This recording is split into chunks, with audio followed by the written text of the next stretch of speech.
American പടക്കപ്പലിന് നേരെ Iran നടത്തിയ ആക്രമണ നീക്കം കേവലം അമേരിക്കയുടെ കപ്പലുകൾക്ക് കേടുപാടുകൾ ഉണ്ടാക്കുക എന്ന ലക്ഷ്യത്തോടു കൂടിയല്ല, മറിച്ച് ഇത് ലോകത്തിനുള്ള കൃത്യമായൊരു സ്റ്റേറ്റ്മെൻറ്റാണ്. അതായത് ഇറാൻ വളർച്ചയുടെ പടവുകൾ അതിവേഗം കയറിക്കൊണ്ടിരിക്കുകയാണ്. അതിൽ നിന്ന് ഇറാനെ പിന്തിരിപ്പിക്കാൻ ആർക്കും കഴിയില്ല. ഇറാനെ ഏതെങ്കിലും വിധത്തിൽ തകർക്കാനോ തളർത്താനോ ഈ ലോകത്തെ ഏറ്റവും വലിയ ശക്തി എന്ന് അവകാശപ്പെടുന്ന അമേരിക്കയ്ക്കോ അവരുടെ ഏറ്റവും വലിയ ചങ്ങാതി എന്ന് പറയുന്ന ഇസ്രായേലിനോ യൂറോപ്യൻ യൂണിയനോ ഒന്നും സാധിക്കില്ല. IRGC എന്ന് പറയുന്ന ഇറാൻ്റെ ഏറ്റവും പ്രധാനപ്പെട്ട സൈന്യത്തെ, ഇറാൻ്റെ റെഗുലർ സൈന്യമല്ല, അല്ലാതെ അവരുടെ സൈനിക വിഭാഗമാണ് IRGC. ഈ IRGCയെ ഒരു ഭീകര സംഘടനയായി പ്രഖ്യാപിച്ചിരിക്കുകയാണ് യൂറോപ്യൻ യൂണിയൻ. ആ യൂറോപ്യൻ യൂണിയൻ അടക്കം ശക്തമായ തിരിച്ചടി കൊടുത്തുകൊണ്ട് ഇറാൻ ഇപ്പോൾ നിർണായകമായ പല നയതന്ത്ര ഇടപെടലുകളും നടത്തിക്കൊണ്ടിരിക്കുകയാണ്. അതായത് ഇറാന് ആരുടെയും പിന്തുണ വേണ്ട, ആരുടെയും സർട്ടിഫിക്കറ്റ് ആവശ്യമില്ല, ഒരു എക്സ്റ്റേണൽ ഏജൻസിയും ഇറാൻ്റെ കാര്യങ്ങളിൽ ഇടപെടേണ്ടതില്ല. ഇറാൻ ഒരു പരമാധികാര രാഷ്ട്രമാണ്. ആ രാഷ്ട്രത്തിന് ലോകം അത്ഭുതപ്പെടുത്തുന്ന തരത്തിലുള്ള പല കഴിവുകളുമുണ്ട്, കരുത്തുമുണ്ട്. അവരുടെ ആയുധശേഷി അടക്കം നിങ്ങൾക്ക് കണക്ക് കൂട്ടാൻ കഴിയാത്ത വിധത്തിലുള്ളവയാണ്.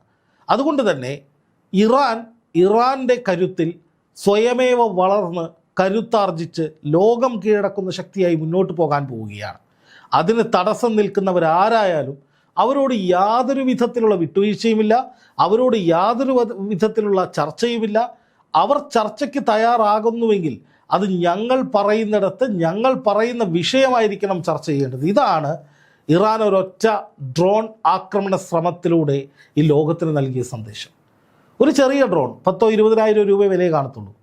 ആ ഡ്രോൺ അമേരിക്കയുടെ സഹസ്രകോടികൾ വിലമതിക്കുന്ന 330 മീറ്റർ നീളമുള്ള 1.5 ലക്ഷം കിലോ ഭാരമുള്ള 190 വിമാനങ്ങൾ വെച്ചിരിക്കുന്ന ഒരു കപ്പലിന് മുകളിലേക്ക് ഇറാൻ അയക്കുന്നത്, നിങ്ങൾ എത്ര വലിയ ശക്തിയെ കൊണ്ടുവന്നാലും എത്ര വലിയ സന്നാഹങ്ങൾ ഇറക്കിയാലും ഞങ്ങൾക്കത് നിസാരമായി തകർക്കാൻ കഴിയുന്നതേ ഉള്ളൂ എന്ന സന്ദേശം നൽകാനാണ്. ഇത് ശരിക്കും പറഞ്ഞാൽ ട്രംപ് തണ്ടൊടിഞ്ഞ് താമര പോലെ നിലത്ത് വീഴുന്നതിന് തുല്യമായ നടപടിയാണ്. ട്രംപിൻ്റെ സർവ്വ അപ്രമാദിത്വ അഹങ്കാരവും ട്രംപിൻ്റെ ലോകം കീഴടക്കണമെന്ന വാശിയും ഞങ്ങൾ പറയുന്നത് ഈ ലോകത്ത് നടക്കും എന്നുള്ള ഒരു തോന്നലും ധാരണയും ഒക്കെ ഒരു 10,000-20,000 രൂപ വരുന്നൊരു ചെറിയ ഡ്രോൺ വെച്ചിട്ട് ഇറാൻ പൊട്ടിച്ച് കളഞ്ഞിരിക്കുന്നു. അതാണ് ശരിക്കും സംഭവിച്ചത്.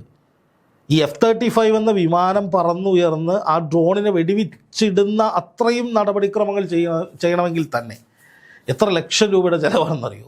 വേറൊരു കാര്യം.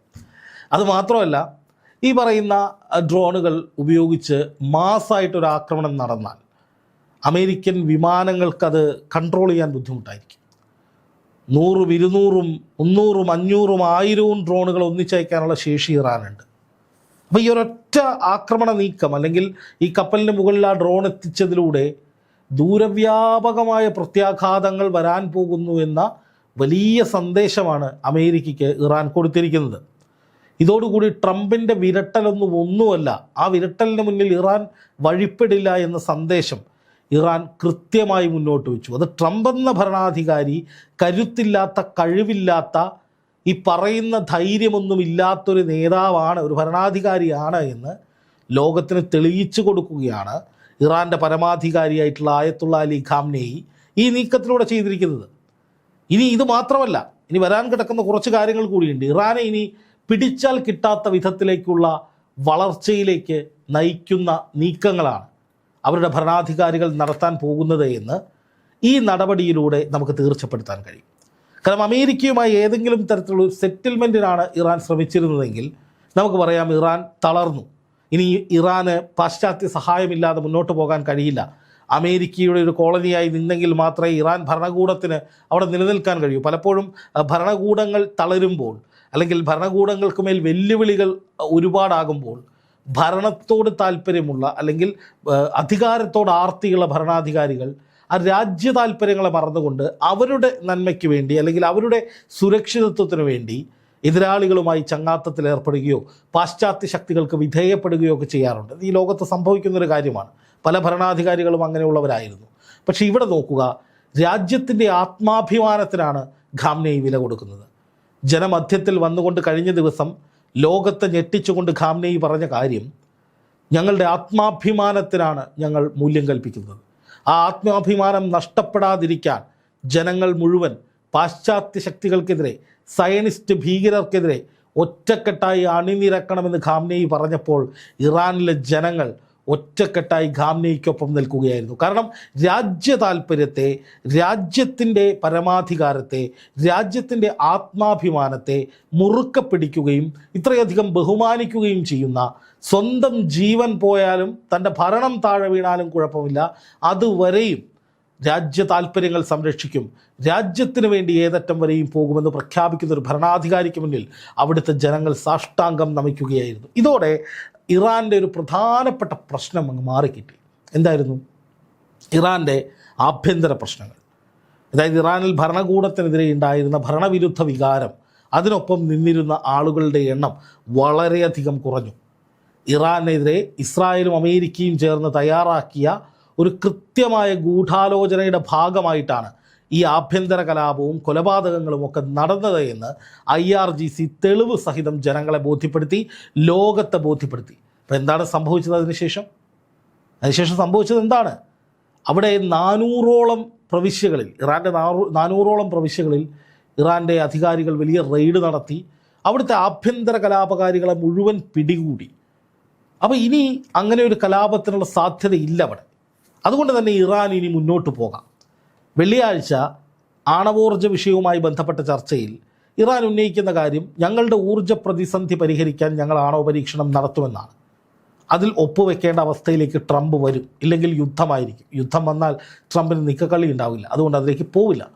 അപ്പോൾ തീർച്ചയായിട്ടും ഇറാൻ അനുകൂലമായൊരു കരാർ അവിടെ ഒപ്പുവെക്കപ്പെടും. ട്രംപ് ഇറാൻ ഭയന്നു എന്ന് പറഞ്ഞ് വീരവാദം മുഴക്കും, എന്നിട്ട് തിരിച്ചു പോകും, സർവ്വസന്നാഹവുമായിട്ട് തിരിച്ചു പോകും. ഇല്ലെങ്കിൽ യുദ്ധം നടക്കും, അത് വേറെ കാര്യം. പക്ഷേ തിരിച്ചു പോകാനാണ് സാധ്യത. അങ്ങനെ തിരിച്ചു പോയാൽ പിന്നെ ഇറാൻ ഫ്രീ ആയി. ഇറാന് വേറെ ഒരു തരത്തിലുള്ള ശല്യങ്ങളോ സമ്മർദ്ദങ്ങളോ ഇല്ല. സ്വാഭാവികമായിട്ടും ഇറാൻ്റെ വികസനത്തിൽ ശ്രദ്ധ കേന്ദ്രീകരിക്കാം. ഇറാൻ ഒരു വൻ ശക്തിയായി രഹസ്യമായി ഉയർന്നു വരുന്ന കാര്യം ഈ ലോകത്തെ അറിയിച്ചത് ഇസ്രായേലാണ്. അവരുടെ കരുത്ത് വർദ്ധിക്കുന്നു, ആണവ പരീക്ഷണം വിജയകരമാകുന്നു, അവരുടെ പ്രതിരോധ രംഗം വിപുലമാകുന്നു, അവരുടെ വികസന പ്രവർത്തനങ്ങൾ ശക്തമാകുന്നു. ആ ഘട്ടത്തിലാണ് അമേരിക്ക ശക്തമായ സമ്മർദ്ദം ചെലുത്തി ഇറാനിൽ കലാപം ഉണ്ടാക്കുന്നത്. അപ്പോൾ ഇറാൻ വളർന്നു വരരുത് എന്ന് ഇസ്രായേൽ ആഗ്രഹിച്ചു. പക്ഷേ അതിന് വിരുദ്ധമായിട്ട് ഇറാൻ ശക്തമായ സംവിധാനവുമായി മുന്നോട്ട് വരികയാണ്. അപ്പോൾ ഇനി ഉണ്ടാകാൻ പോകുന്ന ഒരു കാര്യം, വെള്ളിയാഴ്ച നടക്കുന്ന കരാറിൻ്റെ ആ ചർച്ചയുടെ ഭാഗമായിട്ട് ഈ അമേരിക്ക ഏർപ്പെടുത്തിയിരുന്ന ഉപരോധങ്ങൾ അത് അവസാനിപ്പിക്കേണ്ടി വരും. കാരണം കരാറിൽ ഇറാൻ ഒപ്പിടാത്തതാണ് അമേരിക്ക പറയുന്ന ഒരു കാര്യം ഇറാൻ ഉപരോധിക്കാനുള്ള കാരണമായി പറയുന്നത്. അപ്പോൾ ഇറാൻ കരാറിൽ ഒപ്പിട്ടാൽ അത് ഇറാന് ഫേവറബിൾ ആയിട്ടുള്ള കണ്ടീഷൻസ് അംഗീകരിച്ചുകൊണ്ട് അമേരിക്ക അതിൽ ഒപ്പിടേണ്ടി വരും. അതാണ്, ഇറാൻ ഒപ്പിടുകയല്ല, അമേരിക്കയെ കൊണ്ട് ഇറാൻ അതിൽ ഒപ്പുവെപ്പിക്കും. അങ്ങനെ വരുമ്പോൾ കരാർ പ്രാബല്യത്തിൽ വന്നു. പിന്നെ ഇറാന് മേലുള്ള ഉപരോധങ്ങൾ അമേരിക്ക നീക്കേണ്ടി വരും. അങ്ങനെ വന്നാൽ എന്താ സംഭവിക്കുക? ഇറാൻ്റെ ഒരു വലിയ കുതിച്ചുചാട്ടമായിരിക്കും ഉണ്ടാകുക. ഇപ്പം തന്നെ പശ്ചിമേഷ്യയിലെ ശാക്തിക ചേരിയുടെ തലപ്പത്ത് നിൽക്കുന്ന ഒരു രാജ്യമായി ഇറാൻ മാറിക്കഴിഞ്ഞു. അല്ലെങ്കിൽ പാശ്ചാത്യ ശക്തികളെ വെല്ലുവിളിക്കാൻ പോകുന്ന കരുത്തുള്ള ഒരു ഭരണകൂടമാണ് ഇറാനിലുള്ളത് എന്ന് ലോകം തിരിച്ചറിഞ്ഞു.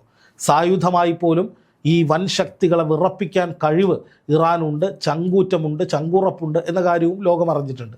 അപ്പോൾ സ്വാഭാവികമായിട്ടും ഇറാൻ്റെ എല്ലാ ഉപരോധവും നീക്കിക്കഴിഞ്ഞാൽ, അത് നീക്കേണ്ടി വരും. കാരണം ആണവ കരാറിൽ ഒപ്പിട്ടാൽ പിന്നെ അത് നീക്കാതെ വേറെ വഴിയില്ല. അപ്പോൾ അങ്ങനെ അത് നീക്കിക്കഴിഞ്ഞാൽ എന്താണ് സംഭവിക്കുക? ഇറാൻ കുതിച്ചു കയറുന്നൊരു സാഹചര്യമായിരിക്കും ഉണ്ടാവുക. അവിടുത്തെ കറൻസിയുടെ പ്രശ്നം തീരും, അവിടുത്തെ എണ്ണ ഉൽപ്പാദനം ഗണ്യമായി വർദ്ധിക്കും, എണ്ണ വിപണനം വർദ്ധിക്കുന്നതോടുകൂടി ആ രാജ്യത്തേക്ക് വിദേശ പണം കുതിച്ചൊഴുകും. അതുപോലെ തന്നെ ഊർജ്ജ പ്രതിസന്ധി ആണവ പരീക്ഷണത്തിലൂടെ പരിഹരിച്ചാൽ അവരുടെ ഇൻഡസ്ട്രിയൽ മേഖല വലിയ മുന്നേറ്റത്തിലേക്ക് പോകും. അങ്ങനെ അവിടുത്തെ ഉൽപ്പാദനവും വികസനവും വ്യവസായവും ഒക്കെ വലിയ തോതിൽ കുതിച്ചുയരും. വേറെ ശത്രുക്കളൊന്നും ഇല്ലാത്ത ഒരു യുദ്ധ സാഹചര്യമോ മറ്റ് ഭീഷണികളോ ഇല്ലാത്ത സാഹചര്യം വരും. ആഭ്യന്തര കലാപം പരിപൂർണമായി ഇല്ലാതാകും. ആലോചിച്ച് നോക്കൂ, ഇറാൻ്റെ വലിയ കുതിച്ചുചാട്ടമായിരിക്കും പിന്നെ ഉണ്ടാകുക. അത് ചെറിയ തോതിലുള്ള ഒരു വളർച്ചയൊന്നും ആയിരിക്കില്ല, ഒരു ഡ്രാസ്റ്റിക് ചേഞ്ച് എന്നൊക്കെ പറയാവുന്ന പോലെ ഒരു വമ്പൻ മാറ്റമായിരിക്കും ഇറാന് സംഭവിക്കാൻ പോകുന്നത്. അതും കൂടി ഉണ്ടായിക്കഴിഞ്ഞാൽ ഇറാൻ അത്യുന്നതങ്ങളിലായിരിക്കും.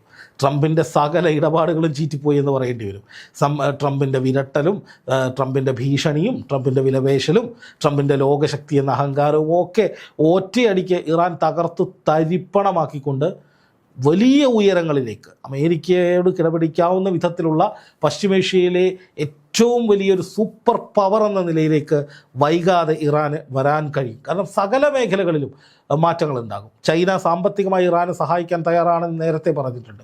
റഷ്യയുടെ സാങ്കേതിക സഹായം, ഇന്ത്യയുടെ പല വിധത്തിലുള്ള ബിസിനസ്, വ്യാവസായികപരമായി വാണിജ്യപരമായിട്ടുള്ള സഹായം എല്ലാം കൂടിയാകുമ്പോൾ ഇറാൻ ഒരു പവർഫുൾ നാഷനായിട്ട് മാറുമെന്ന കാര്യത്തിൽ നിലവിൽ സംശയമൊന്നുമില്ല. അവിടെ അട്ടിമറി നടക്കും, ഭരണകൂടം മാറുമെന്ന കഥകളൊക്കെ പോയി. അവിടെ ഒന്നും ചെയ്യാൻ കഴിയില്ല, അത് വ്യക്തമായി. അപ്പോൾ അതിൻ്റെ കൂടി പശ്ചാത്തലത്തിൽ അമേരിക്കയും ഈ കളം വിട്ട് പോകുന്നതോടുകൂടി അല്ലെങ്കിൽ തിരിച്ചു പോകാൻ നിർബന്ധിതരാകുന്നതോടുകൂടി പിന്നെ ഇറാനെ പിടിച്ചാൽ കിട്ടില്ല. അതിലേക്കാണ് കാര്യങ്ങൾ പോയിക്കൊണ്ടിരിക്കുന്നത്.